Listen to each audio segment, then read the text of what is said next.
தற்போதைய செய்தி. திருவண்ணாமலை மாவட்டம் ஆரணியில் கார் மோதி மூதாட்டி ஒருவர் பரிதாபமாக உயிரிழந்திருக்கிறார். வேலூரை அடுத்த அடுக்கம்பாறையில் அதிவேகமாக வந்த காரை இயக்கி விபத்தை ஏற்படுத்திய சென்னையைச் சேர்ந்த அப்துல் சலாம் மீது காவல்துறையினர் வழக்கு பதிவு செய்திருக்கிறார்கள்.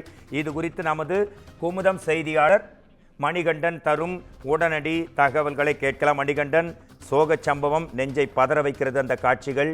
திருவண்ணாமலை மாவட்டம் ஆரணி அருகே பாவம் மூதாட்டி கார் ஒன்று தவறாக வந்திருக்கிறது. சென்டர் மீடியனில் மோதுவது மாதிரி வந்ததால் அந்த மூதாட்டி உயிரிழந்திருக்கக்கூடிய அதிர்ச்சி சம்பவம். உங்கள் தகவல்கள். வணக்கம் மோகன்ராஜ். திருவண்ணாமலை மாவட்டம் ஆரணி அருகே படவேடு ஊராட்சிக்குட்பட்ட ராமநாதபுரம் கிராமத்தைச் சேர்ந்த மூதாட்டி ராஜாமணி என்பவர் தினமும் ஆரணி டவுன் சைதாப்பேட்டை பேருந்து நிறுத்தம் அருகே சாலையோரம் காய்கறி வியாபாரம் செய்து வருகிறார்.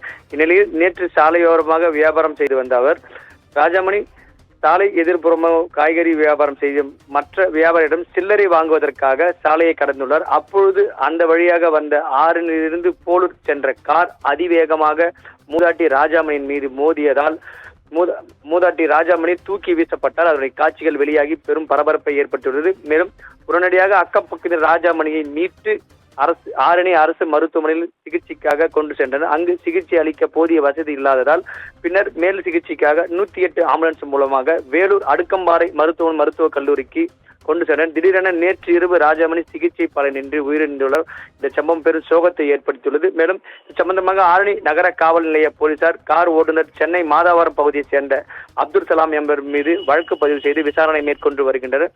இந்த சம்பவத்தின் சிசிடிவி காட்சிகள் வெளியாகி பெரும் பரபரத்தையும் சோகத்தையும் ஏற்படுத்தியுள்ளது. மோகன்ராஜ், நெஞ்சை பதற வைக்கும் காட்சி மட்டுமல்ல, ஈரக்கொலையை நடுங்க வைக்கும் காட்சி, சோக காட்சி. நன்றி மணிகண்டன்.